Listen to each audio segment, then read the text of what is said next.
성경을 방금도 읽었습니다. 근데 이 성경은 역사적인 사실입니다. 그죠? 역사책으로 기록된 것은 아닙니다만은 성경은 역사적인 사실이고 또한 하나님의 말씀입니다. 어떤 사람들은 이렇게 또 생각을 하거든요. 성경이니까 그렇지. 이렇게 말씀하시는 분도 있고, 또 그렇게 말은 안 해도 생각을 가지고요.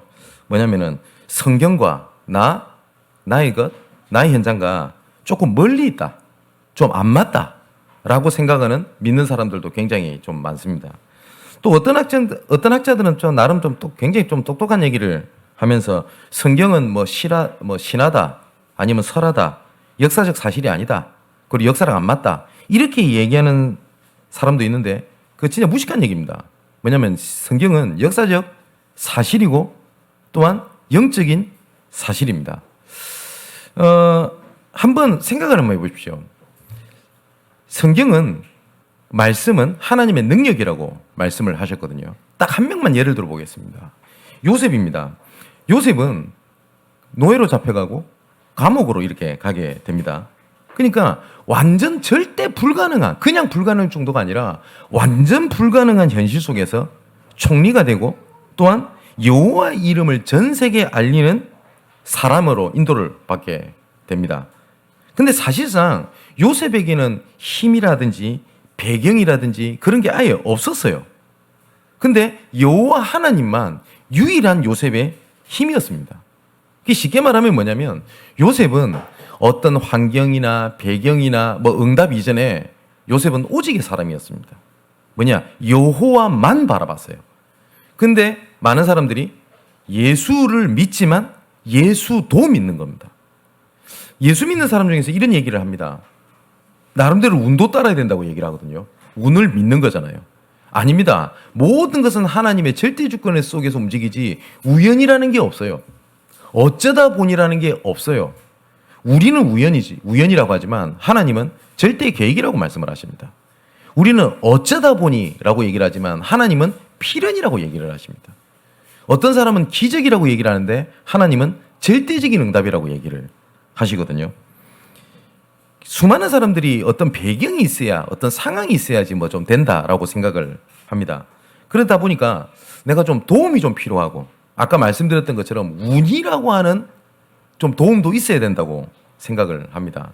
근데 우리가 도움받는 것을 거절하라는 말은 아니지만 내가 어떠한 배경, 어떤 상황이 꼭 받아야 된다, 그게 꼭 필요하다라고 생각이 잡히면 그때부터는 나는 실패입니다. 도움을 거절하는 말이 아닙니다. 내가 다른 사람의 도움을 기대하고 있고 기대려고 하면, 말씀이 아니라 요셉처럼 오직이라는 것이 아니라 다른 것을 기대려고 하면 그때부터 문제가 됩니다. 그러니까 난 도움 받아야 돼. 나는 이게 필요해, 저게 필요해 라고 하는 것들이 왜 무서운 거냐면 우리의 생각은 반드시 마음의 방향이 돼요. 이 마음의 방향이 된 게 계속 쌓이게 되면 이게 뇌 속에 딱 각인이 됩니다. 중독이라는 게 왜 그러냐면 나는 이거 없으면 안 돼, 나는 이게 있으니까 괜찮네, 이런 것이 쌓이잖아요. 그럼 뇌 속에 딱 각인이 돼버립니다. 근데 이 뇌 속에 각인된 것이 나중에 이것이 어떻게 되냐, 영혼으로 딱 연결이 되거든요. 여기서 뭐 거의 모든 것이 판가름 난다고 보면 됩니다. 처음에는 그냥 듣습니다. 그래서 내가 원하지 않든 원치 않든 이걸 계속 듣게 되잖아요. 이것이 내 생각 속에 딱 자리를 잡게 됩니다. 이 무서운 겁니다. 그래서 천주교가 하는 얘기 있지 않습니까? 6살 이전에 어린 자녀들을 캐톨릭, 천주교에 보내주면 절대로 천주교를 빠져나가지 않을 애로, 사람으로 만들 자신이 있다라고 얘기를 합니다. 어릴 때 각인된 거 영혼이 들어갑니다. 그죠? 제가 아무리 어떤 일이 있어도 배를 좀 이렇게 덮고 자려고 하는 게 있어요. 어디를 가든. 더운 지방에 이렇게 선교를 가게 돼도 배를 꼭 이렇게 좀 덮어야 되겠다 이렇게 해서 하고 있는데, 어릴 때 유치원 때 제가 들었던 얘기가 하나가 있어요. 유치원 때. 그 얘기를 들었을 때 제가 굉장히 충격을 받거나 뭘 깨닫거나 했던 게 아니죠. 맞는 말인지 모르겠습니다. 배만 덮으면 안 얼어 죽는다네요. 근데 유치원 선생님이 그렇게 가르쳐 줬어요. 그래서 항상 배를 덮어야 된다고. 그 별거 아니잖아요. 제 나이가 지금까지 되도록 그것이 내 머릿속에 딱 각인돼 있어요. 이 무서운 겁니다. 이 생각이 마음으로 들어가고 이 마음이 뇌로 딱 들어가요. 이 뇌가 나중에는 영혼으로 딱 들어가게 되는 겁니다. 그래서 우리가 어떠한 생각을 시작하느냐가 보좌의 축복으로 들어가냐, 흑암에게 쏙냐, 이게 결정이 되게 됩니다. 자, 요셉이 이게 정확했거든요. 요셉이 보는 눈이 뭐였었느냐, 모든 것은 하나님의 절대 주권으로 봤어요. 우연은 없다. 모든 것은 하나님께서 나를 위하여 일으키신 하나님의 절대 주권이고 절대 계획이다. 이거를 봤어요. 그러니까 이런 모든 상황을 그렇게 봤던 증거가 창세기 45장 5절에 요셉이 이렇게 얘기를 하죠. 형들이 두려워한 겁니다. 왜냐하면 요셉을 괴롭혔거든요. 요셉을 죽이려고 했고 노예로 팔았거든요. 그런데 그때 당시에 최고 강대국이었던 애굽의 총리가 딱 돼 있는 겁니다. 이제 형들은 우린 죽었다고 생각이 들었을 거 아닙니까? 그때 요셉이 했던 말입니다. 당신들이 나를 이곳에 팔았다고 해서 근심하지 마소서. 한탄하지 마소서. 하나님이 생명을 구원하려고 나를 당신들보다 먼저 보낸 겁니다. 형들 때문에 이렇게 된 거라고 얘기를 안 했어요. 여호와께서 나를 먼저 보낸 겁니다. 이게 하나님의 절대 주권입니다. 이 절대 주권을 하나님께서 분명한 계획을 갖고 움직이시거든요. 근데 우리가 이 계획을 다 알 수가 있냐? 다 몰라요. 하나님의 계획을 완벽하게 알고 우리가 인도받을 수 있냐? 모릅니다. 근데 하나님의 계획이 뭐다라는 말씀을 붙잡고 있는 것을 보고 절대 언약이라고 얘기를 해요. 근데 생각을 해보세요. 요셉에게도 이 절대 언약으로 붙잡으려고 하니 나름 어떤 것이 보여져야 되잖아요. 그런데 전혀 자기 현실과 내 상황과 문제와 상관없는 언약을 하나님 붙잡게 하셨습니다. 해와 달과 별이 절으라고 볕 따위 절으라는 꿈을 꿨어요. 그거하고 노예하고 무슨 상관이 있어요?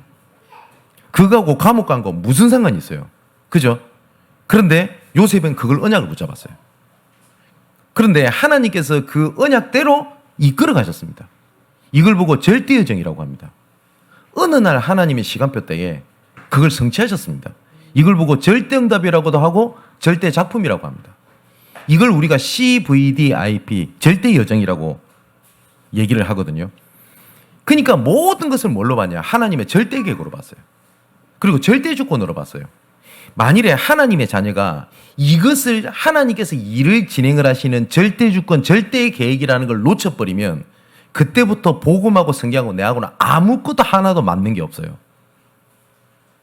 그래서 우리 신앙생활의 가장 근본이 하나님의 절대주권이라고 하는 것을 잃어버리면 우리 신앙은 다 무의미해지고 하나님이 계획하고는 아무 상관이 없이 됩니다. 우연히 일어난 거고 어쩌다 보니 그렇게 된 거고 그거에 따라서 내가 신앙생활이 업앤다운이 돼야 돼요. 근데 믿는 사람들 중에서 교회를 다니는 사람들 중에서 모든 것이 하나님의 절대주권 속에서 움직인다고 하는 사실을 진짜 믿는 사람들을 거의 못 봤어요. 그러다 보니까 내 상황에 따라서 나는 무너져야 돼요. 여러 가지 문제에 따라서 난 넘어져야 돼요. 조금 뭐가 좀 된다 싶으면 응답받았다고 너무너무 좋아하다가 조금 감정적으로 어려운 일 당하면 나는 다운이 돼야 돼요. 모든 것은 하나님의 절대주권이거든요. 이처럼 말씀을 어떤 기준으로 보느냐가 굉장히 중요합니다. 지난주에도 말씀드렸죠. 복음에 대한 기준이 뭡니까? 복음에 대한 기준. 이걸 보고 바울은 뭐라고 표현했냐? 하나님의 복음이다. 이렇게 표현했거든요. 그래서 로마서 1장 1절에 이렇게 얘기하지 않습니까? 예수 그리스도의 종 바울은 사도로 부르심을 받아 하나님의 복음을 위하여 택정함을 입었느니 라고 되어 있고요. 1장 9절에는 이걸 이렇게 얘기합니다. 내가 그의 아들의 복음 안에서 라고 되어 있습니다. 복음의 기준은 그리스도입니다. 더 정확하게는 그리스도만 복음입니다. 근데 복음이기 때문에 이렇게 돼야 돼라고 하는 거 자꾸 갖다 붙이거든요. 그게 기준이 되니까 복음이 하나님의 능력이 안 되는 거예요. 사도행전 4장 12절에도 이렇게 되어 있습니다. 다른 이로서는 구원을 받을 수 없나니 천하 사람 중에 구원을 받을 만한 다른 이름을 우리에게 주신 적이 없다라고 말씀하셨어요. 그래서 하나님의 절대 주권을 이루어 가시는 절대 계획과 절대 방법이 그리스도를 통하여 하나님께서는 일을 진행하십니다. 더 정확하게는 그리스도만 통하여 하나님께서 일을 진행하십니다. 그게 하나님의 기준입니다. 어떤 사람이 하나님의 심판에 벌을 받고 복을 받고 그 기준이 어디에 있냐? 그리스도를 아냐 모르냐에 따라지 그리스도로 알고 어떻게 했기 때문에 복을 받는 게 아니라고요. 우리는 이렇게 보는 사람이 있습니다. 복음을 알고 열심히 했더니 뭐 잘 믿었더니 최선을 다했더니 복을 받았다. 틀렸어요. 그거하고 아무 기준이 없어요. 하나님의 기준은 그리스도로밖에 없습니다. 어떤 사람 그럽니다. 극악무도한 범죄를 저질렀기 때문에 저 사람은 분명히 저주받고 분명히 저 사람 지옥에 떨어질 거야. 틀렸어요. 복음 모르면 지옥 가는 겁니다. 하나님의 기준은 천국으로 들어가냐 지옥에 들어가냐는 기준은 그리스도를 아냐 모르냐입니다. 그죠? 그래서 이 기준은 뭐냐면 하나님의 복음의 기준은 그리스도밖에 없어요. 우리가 처음에 신앙생활을 하면 사람마다 시간표가 다 다릅니다. 그죠? 그래서 교회에 처음 오시는 분들이 거의 대부분 보면 내가 예수를 믿기 위해서 오는 사람들은 좀 많이 없어요. 솔직히. 거의 대부분 보면 뭐 자녀 문제 때문에 아니면 내가 뭐 공허해서 아니면 여러 가지 문제 때문에 아니면 우리 집안에 어떤 장래가 생겨서 내가 위로를 받고 뭐 실제로 해외를 가면 나는 예수를 안 믿어도 교회를 나가는 교포들 되게 많습니다. 왜냐면 교회가 이 한인들 커뮤니티 장소 같은 이런 분위기가 좀 있어요. 그래서 조금 이렇게 해서 이런 분위기가 잘 되면 교포들 이런 교인들이 보면은 한국 사람들이 많이 모이기도 하고 이렇게 합니다. 그런데 나는 자녀 문제 때문에 교회를 왔단 말이에요. 아니면 남편 문제 때문에 아니면 질병 문제 때문에 교회를 왔는데 말씀을 듣다 보니 이게 문제가 아닌 거예요. 이거보다 더 심각한 문제가 있고 이 문제가 올 수밖에 없었던 이유를 말씀을 듣게 된 겁니다. 그게 뭐죠? 창세기 3장 문제입니다. 이게 하나님을 떠난 문제구나. 이게 문제가 아니라 이 영적 문제구나. 이거 해결하지 않고서는 아무것도 되는 게 아니구나. 이 문제가 해결되는 게 중요한 게 아니라 이 근본 문제 해결하지 않으면 아무것도 안 되는구나. 그래서 말씀을 들어보니 이 문제를 해결하신 분이 유일한 길이 그리스도밖에 없구나.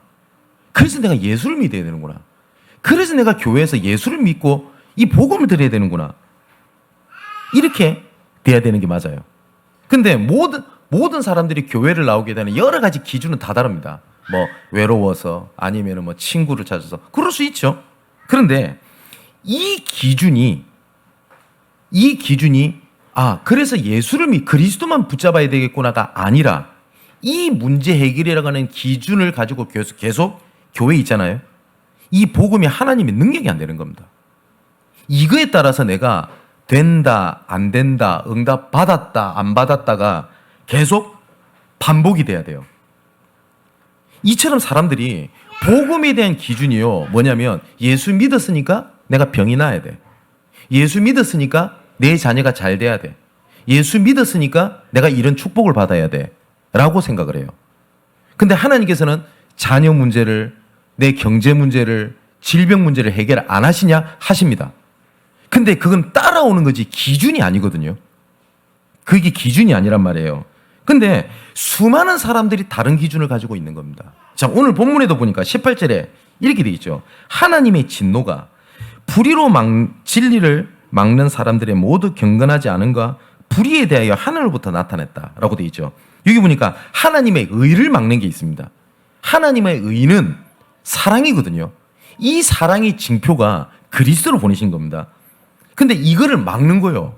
뭘 막는 거냐? 율법주의입니다. 야, 예수 믿는 것도 맞는데 이거 지켜야 돼. 예수 믿으니까 예수 믿는 사람이 어떻게 저렇게 할 수 있어? 이게 기준이에요. 근데 우리가 율법이 필요 없냐? 아닙니다.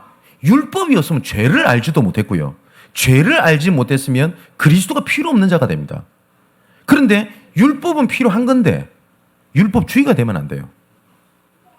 그리고 사람이 양심이 있어야죠.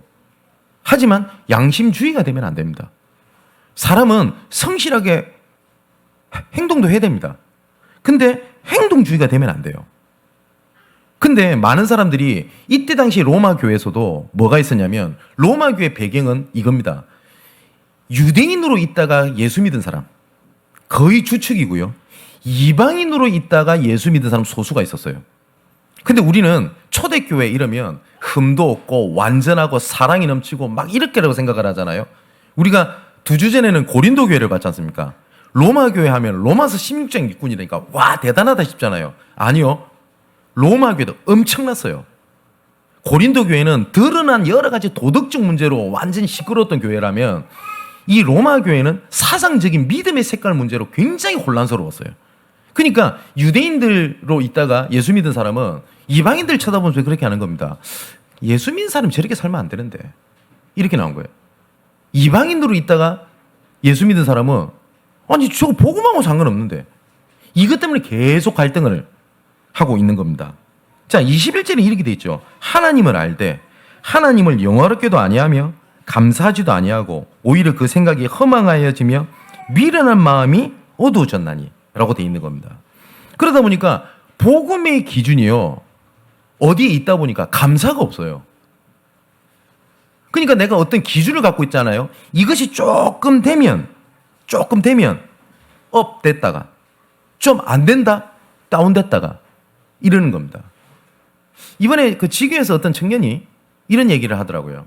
말씀을 듣다가 내가 복음에 대한 잘못된 기준을 가지고 있는 게 뭘까? 나도 모르게 이 생각을 해봤대요. 근데 이 친구가 악몽을 그렇게 심하게 꿨답니다. 악몽을 너무 심하게 꿨대요. 남자 청년이. 근데 예수 믿고 이게 나았대요. 근데 그런 일이 벌어지지 않았는데 예를 들어봤대요. 생각을. 내가 다시 악몽을 꾸면 어떨까? 가만히 생각해보니까 자기는 낙심할 것 같더래요. 나는 문제 해결이 기준이 있다는 걸 자기도 몰랐대요. 그죠? 근데 우리가 찬양은 이렇게 하죠. 모든 것을 잃어도 하나님의 자녀. 모든 것을 얻어도 하나님의 자녀. 그런데 어떤 누가 이래대요. 이 찬양 부를 때마다 목소리가 다르대요. 모든 것을 잃어도 작게 부른답니다. 모든 것을 잃어도 그 다음에 모든 것을 얻어도 하나님 이렇게 부른대요. 그 솔직한 고백을 한 거죠. 그게 우리 복음에 대한 기준이 아니거든요. 그죠? 자, 로마서 2장에 들어가면 바울이 이렇게 얘기를 합니다. 2장 1절에는 그러므로 남을 판단하는 사람아 누구를 막론하고 내가 핑계대지 못할 것은 남을 판단하는 것으로 네가 너를 정죄함이니 판단하는 네가 같은 일을 행함이라. 이렇게 얘기를 합니다. 이 말을 그냥 문자 그대로 들으면 야, 남 욕하지 마. 이 말을 바울이 얘기했던 것이 아니에요.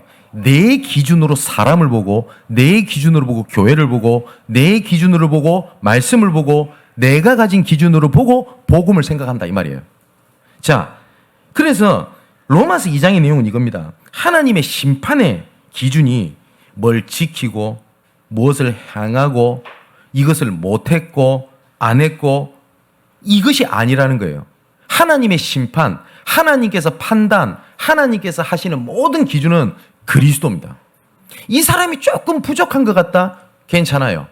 복음을 안다. 하나님께서는 갱신시키고 성화되는 과정을 밟아가시는 과정이지 이 사람이 복음을 아는데 안 되는 게 아니라니까요. 근데 우리는 너무 하나님의 말씀을요 굉장히 좁고 그리고 굉장히 근시안적으로 봐요. 내가 복음 붙잡았는데 잘 안 된다. 이렇게 자꾸 생각을 한단 말이에요. 로마서 2장 12절 이렇게 돼 있습니다. 무릇 율법이 없이 범죄한 자는 또한 율법이 없이 망하고 무릇 율법이 있고 범죄한 자는 율법으로 말미암아 심판을 받게 된다. 그죠? 왜냐하면 심판의 기준이 율법을 몰라서 짓든 율법을 알아서 짓든 다 심판받아요. 그러면 하나님의 심판의 기준은 행함이 있지 않는 겁니다. 하나님의 기준은 뭐냐면 그리스도 외에는 없어요. 그래서 로마서 2장 16절에 이렇게 얘기를 합니다. 곧 나의 복음에 이른 바와 같이 하나님이 예수 그리스도로 말미암아 사람들의 은밀한 것을 심판하는 그날이다 라고 돼 있거든요. 여기 뭐라고 돼 있죠?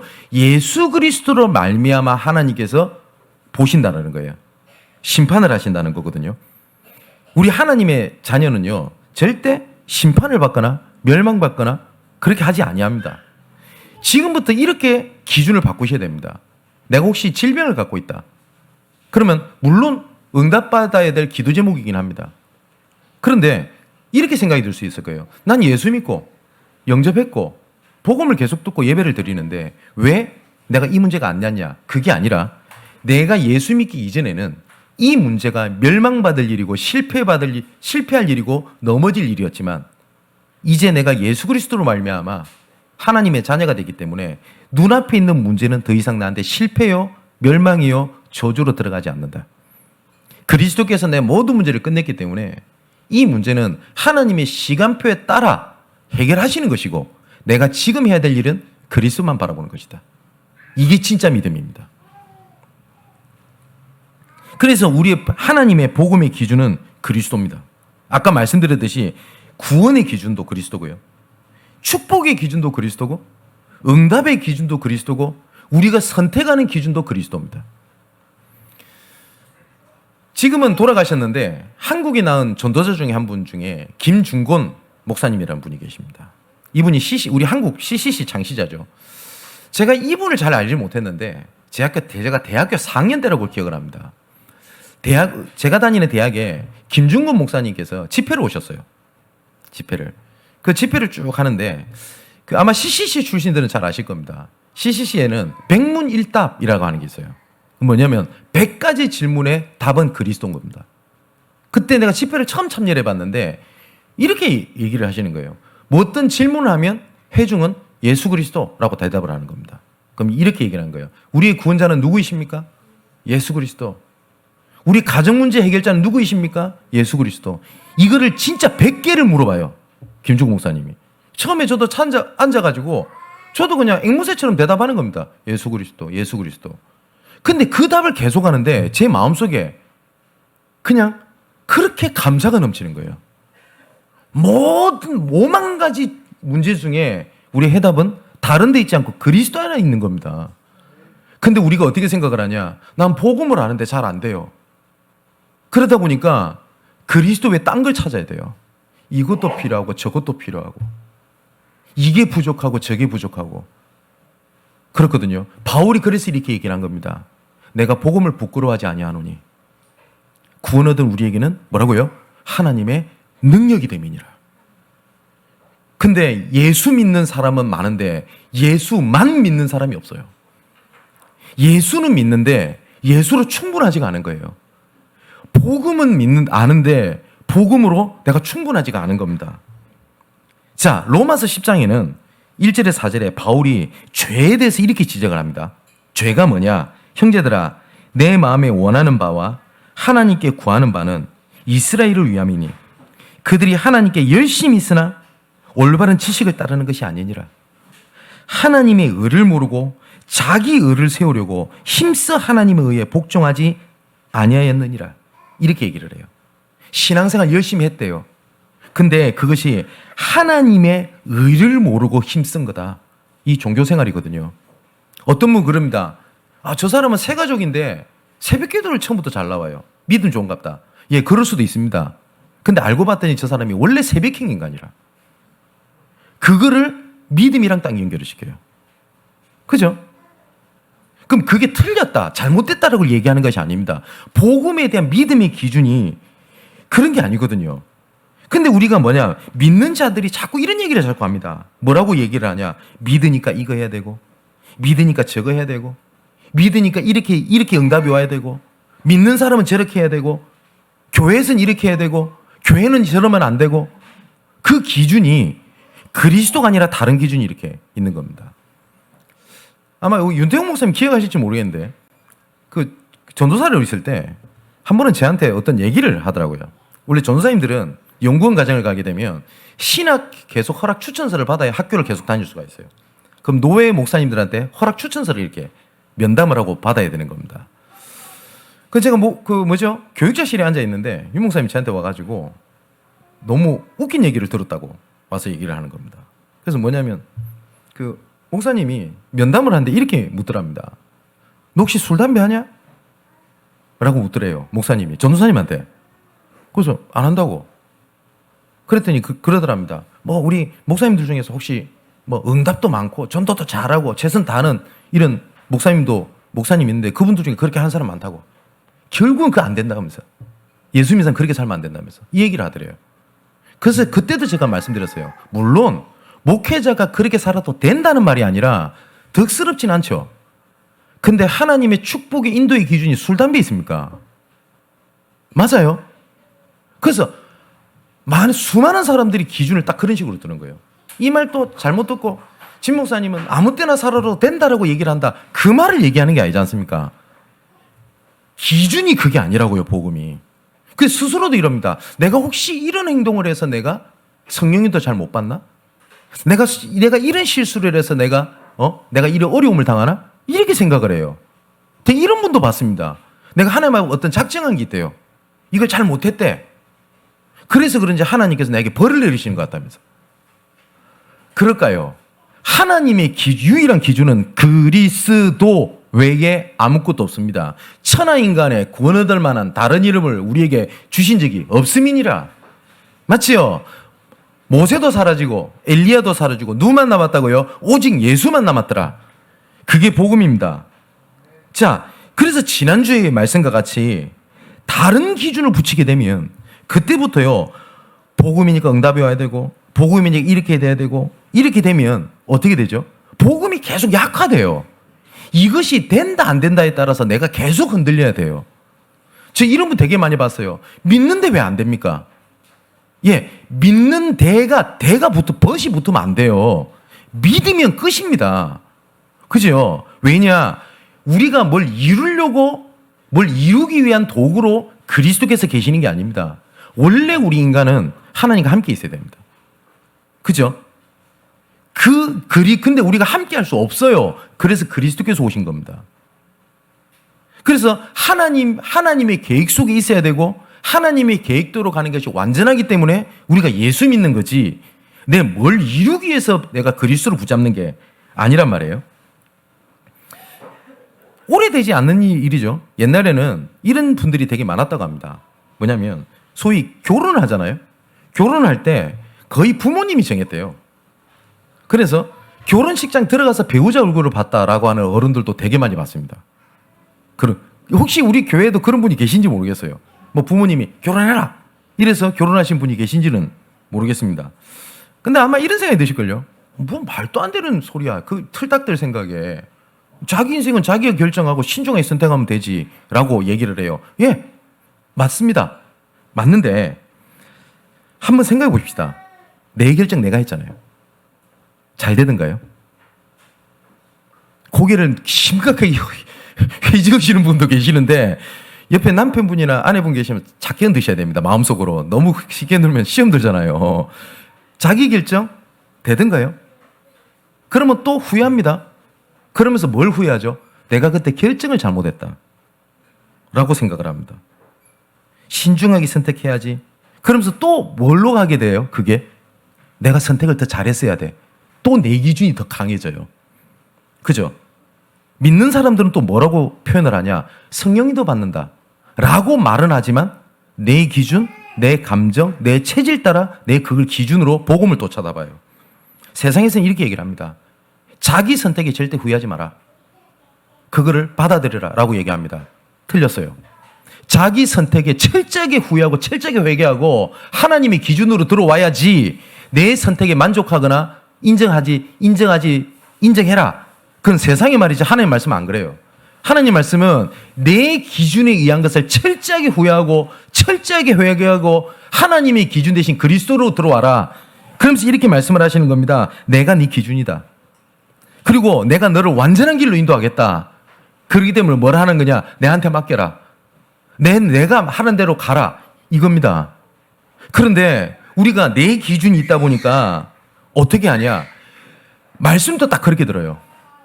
말씀도. 혹시 여러분 그거 이상하지 않나요?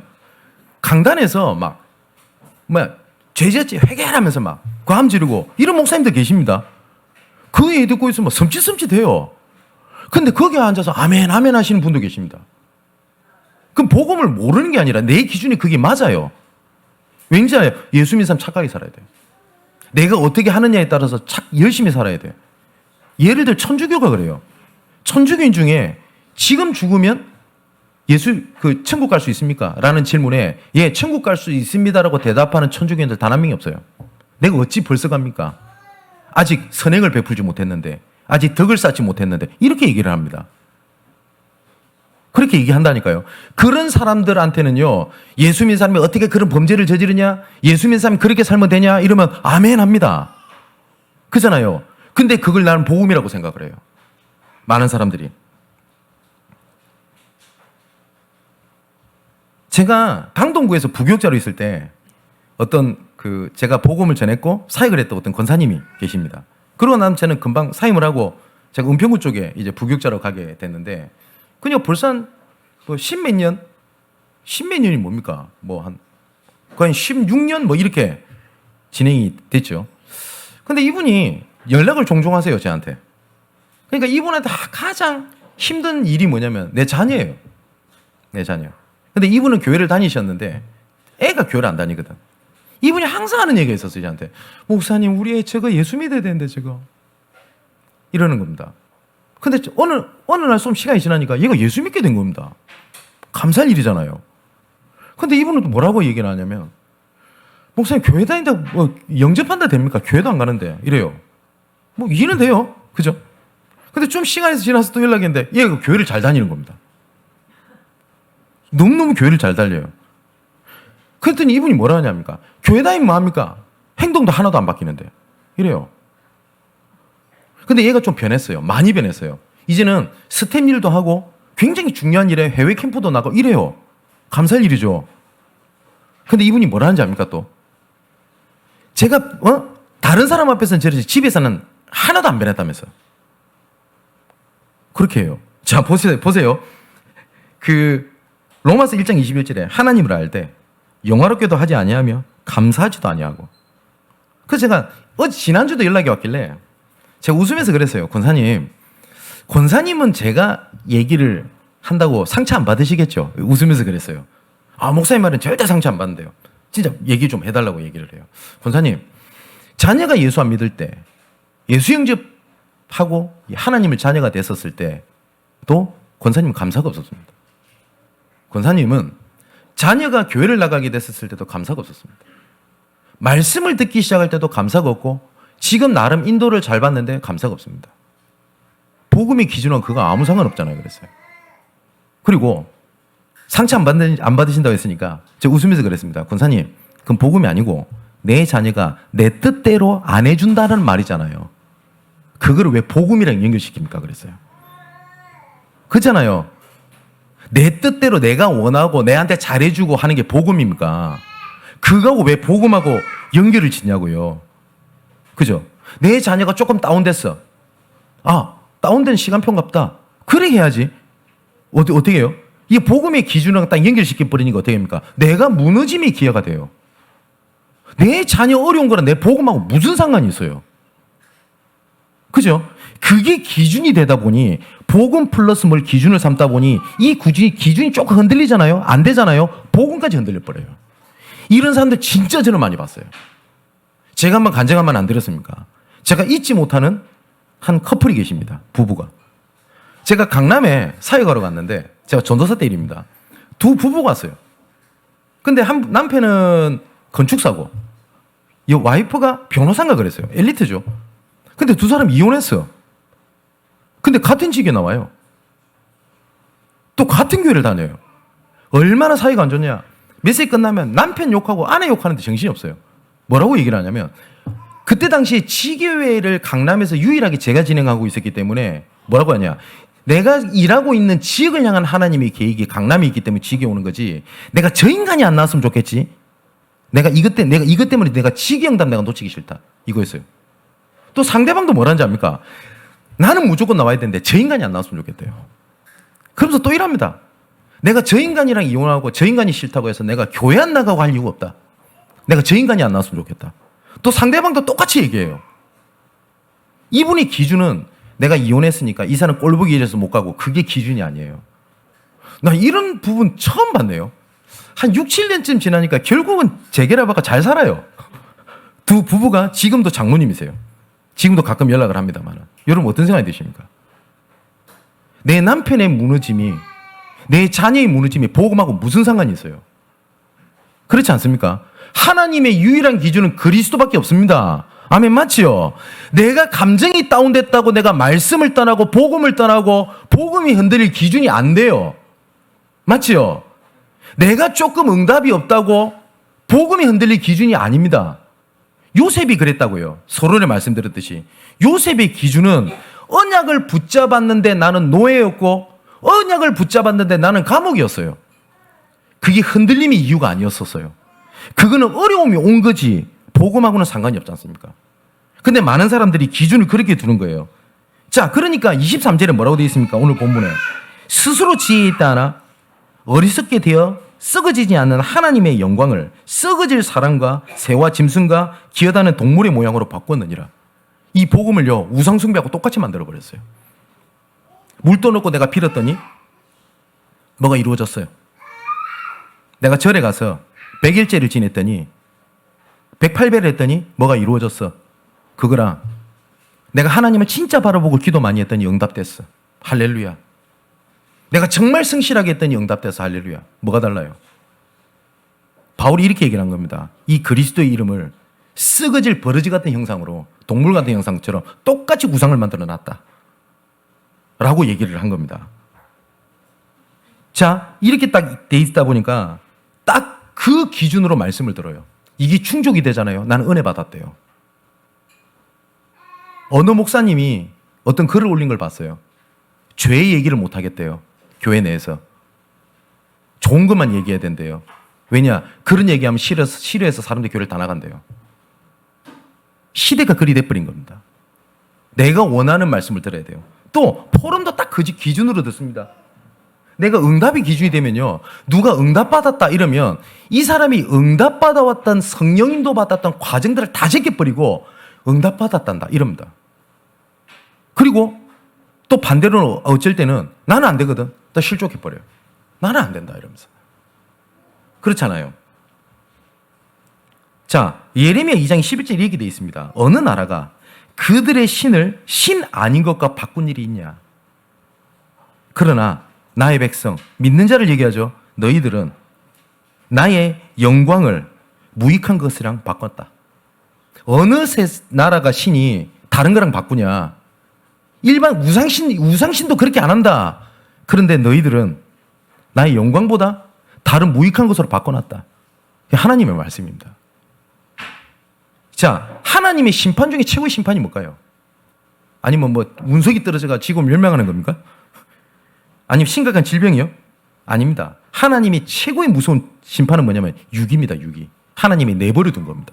오늘 본문에도 24절에 보니까 더러움에 내버려 두사, 26절에 욕심에 내버려 두사, 28절에 상실한 마음에 내버려 두사라고 돼 있습니다. 이거를 신학적인 표현으로 유기라는 표현을 써요. 버려뒀다라는 말이거든요. 하나님의 자녀에게는 결단코 우리 하나님께서 버려두시지 않습니다. 우리 하나님의 자녀에게는 유기라는 단어가 들어갈 수 없어요. 그렇거든요. 그런데 기준이 복음이 아니니까 하나님께서 나를 응답을 안 하신다고 느끼거든요. 하나님은 유기하지 않으십니다. 근데 스스로 하나님의 유기 속에 자기가 빠져요. 하나님 우리를 그냥 두시지 않습니다. 스스로 고립되게 만들어요. 그래서 하나님의 은혜가 나한테 없다. 하나님의 계획이 나한테 이루어지지 않는다. 스스로 하나님의 유기, 하나님의 고립은 하나님의 자녀하고는 전혀 상관이 없어요. 아까도 하나님의 심판 말씀드렸죠. 하나님께서 하시는 심판하고는 우리 하나님의 자녀하고는 아무 상관이 없어요. 근데 이 기준을 내가 가지고 있는 기준으로 보니까 내가 스스로 하나님의 유기, 하나님의 고립, 하나님의 심판 속으로 들어가게 되는 겁니다. 자, 그러면 그리스도라는 축복이 뭡니까? 첫 번째는 구원을 이루신 그리스도입니다. 하나님께서 구원을 이루셨는데 하나님을 우리를 만나야지 구원을 받는다고 하거든요. 근데 하나님 우리가 만날 수 없어요. 왜냐하면 하나님의 본성과 우리의 본성은 근본적으로 차이가 나요. 그죠? 근데 하나님께서 고린도후서 5장 21절에 보니까 이렇게 돼 있거든요. 하나님이 죄를 알지도 못하신 이를 우리를 대신하여 죄로 삼으신 것은 우리로 하여금 그 안에서 하나님의 의가 되려 하려면이라. 하나님의 의로 절대 불가능한 우리 창세기 3장의 상태에서 하나님의 의로 절대 가능, 하나님과 함께 할 수 있는 신분으로 바꿔버린 겁니다. 이걸 보고 구원이라고 얘기를 해요. 그래서 에베소서 2장 12절에 18절에 보니까 뭐라고 돼 있냐. 하나님께서 우리가 본질을 갖게 만드셨다. 그래서 하나님과 우리 사이에 막힌 담이 없다 라고 바울이 얘기를 합니다. 하나님과 사이 우리 막힌 게 없어요. 근데 우리는 자꾸 이렇게 생각을 해요. 내가 하나님과 관계가 잘 안 됩니다. 맞아요. 단 한 번도 우리 내가 하나님의 자녀면 하나님과 나의 관계는요, 끊어짐이 없고 막힌 게 없어요, 어떤 것도. 로마서 8장 38절에 39절에도 이렇게 얘기합니다. 내가 확신하노니 사망이나 생명이나 천사들이나 권세들이나 현재이나 장래이나 능력이나 높음이나 깊음이나 어떠한 피조물이라도 우리를 우리 주 예수 그리스도 예수 안에 있는 하나님의 사랑에서 끊을 수 없느니라. 아멘, 맞지요? 그런데 우리는 스스로 유기, 고립, 심판에 빠져가지고 하나님과의 관계가 안 된대요. 그래서 하나님과의 관계를 회복을 하려고 다른 거에서 찾아요. 하나님의 유일한 기준은 뭐냐? 그리스도 외에는 없습니다. 그래서 하나님께서 우리의 근본을 바꾸버린 겁니다. 그죠? 그리고 또 어떻게 하셨냐? 하나님께서 사단을 꺾어버린 겁니다. 어느 정도로 꺾으셨냐? 로마서 6장 14절에 보니까 죄가 너희를 주장하지 못하리니 이는 너희가 법 아래 있지 아니고 은혜 아래 있는 것이다. 이렇게 말씀을 하셨습니다. 다시는 내가 사단의 저주 재앙 속으로 들어가게 하지 못합니다. 혹시 우리 세 가지 중에 나는 예수 믿고도 왜 문제가 해결이 안 됩니까? 이미 끝난 문제입니다. 단지 하나님의 시간표가 있을 뿐입니다. 확신할 거는 불신자 때는 하나님의 자녀가 아니었을 때는 그 문제가 내가 실패의 원인이 되지만 더 이상 그것은 나하고는 실패하고 아무 상관이 없어요. 또 로마서 8장 15절에 너희는 다시 무소하는 종의 영을 받지 아니하고 양자의 영을 받았으므로 우리가 아바 아버지라. 이 아바란 뜻이 아빠란 뜻이거든요. 아빠 아버지라고 부르짖느니라. 이 더 이상 죄, 지옥, 사단 배경하고 우리하고 상관이 없는 겁니다. 그래서 하나님께서 우리 배경을 바꾸신 겁니다. 그래서 빌립보서 3장 20절에 우리의 시민권은 하늘 아래에 있다. 에베소 5장 8절에는 너희가 전에는 어둠이더니 이제는 주 안에서 빛이다. 이렇게 말씀하셨습니다. 자, 이제 마지막 결론을 맺겠습니다. 하나님의 유일한 기준은 그리스도입니다. 그래서 요한일서 5장 4절 5절에 세상을 이기는 믿음이 하나님께서 하나님의 아들이심을 믿는 자가 아니면 세상을 이길 수 없다라고 되어 있어요. 하나님의 예수 그리스도가 아니면 이길 수 있는 게 아무것도 없다라고 말씀을 하셨습니다. 보좌의 축복은 내 기분 상태에 따라서 된다 안 된다 결정되는 게 아닙니다. 이거는 항상 우리와 함께 있습니다. 내 상태에 따라서 이게 왔다 갔다 하는 게 아니거든요. 지난주에도 우리가 봤듯이 누가복음 17장 19절 20절에 사람들이 묻습니다. 하나님 나라가 어느 때 임합니까? 언제 축복이 임합니까? 하나님의 축복이 뭡니까? 그때 예수님께서 말씀하십니다. 여기 있다 저기 있다도 아니고 하나님의 나라는 너희 안에 있느니라 라고 말씀하셨어요. 그래서 이 말은 두 가지입니다. 보좌의 축복은 굉장히 가까운 데 있습니다. 하나님의 응답은 굉장히 가까운 데 있고요. 하나님의 계획은 굉장히 가까운 데 있습니다. 단지 내 기준으로 보니 안 보이는 겁니다. 자, 그렇기 때문에 이제 딱 세 가지를 보는 겁니다. 뭘 보는 거냐? 오늘을 미래와 연결을 시키는 겁니다. 이게 무슨 말이냐면 내가 지금 하는 믿음의 고백이 반드시 미래와 연결됩니다. 그리고 내가 지금 하고 있는 틀린 기준은 반드시 미래와 연결이 됩니다. 열매를 맺게 됩니다. 그래서 내가 지금 언약의 기준 대신 그리스도를 붙잡는 것이 당장 된다 안 된다가 아니라 반드시 미래와 연결이 되고요. 또 반대로 이 미래의 것을 가지고 하나님의 기준이신 그리스도를 보고 미래를 오늘 걸로 찾아내는 겁니다. 그래서 우리는 복음 때문에 어쩔 때는 좀 참고 어쩔 때는 좀 견디고 어쩔 때는 용서하고 어쩔 때는 수용하고 어쩔 때는 내가 희생하는 겁니다. 이거는 희생해라, 헌신해라, 참아라라는 말이 아니죠. 미래가 있기 때문에 그 미래를 앞당기는 겁니다. 그래서 내가 지금 것은 미래와 연결이 되고요. 미래의 것을 놓고 오늘의 인도를 받게 되는 겁니다. 자, 우리 사랑하는 성도 여러분, 오늘 딱 한 가지만 기억하시면 됩니다. 우리의 기준은 그리스도 외에는 없습니다. 그래서 나도 모르게 붙잡혀가지고 있는 기준이라는 게 있어요. 복음 이꼴은 이렇게 돼야 돼. 이걸 진짜 내려놓으면 그때부터 정말 하나님의 나라 일이 보이게 될 겁니다. 근데 우린 연약하단 말이에요. 그래서 하나님께서 약속하신 겁니다. 내가 성령 충만으로 너와 함께 하겠다. 그게 138의 언약입니다. 정말 지난주의 말씀과 같이 하나님의 복음, 하나님의 기준, 그리스도입니다. 오직 그리스도만 붙잡는 여러분 되시기를 주님의 이름으로 축원을 드립니다. 기도합니다. 하나님 감사함을 드립니다. 그리스도만 나의 유일한 기준이 되기를 소망합니다. 복음이니까 이렇게 돼야 되고, 복음이니까 저렇게 돼야 되고, 혹은 복음을 아는데 왜 나는 잘 안 되나 라고 하는 갈등을 지금 로마서를 통해 주시는 하나님의 언약으로 완전한 해답을 찾게 하여 주시옵소서.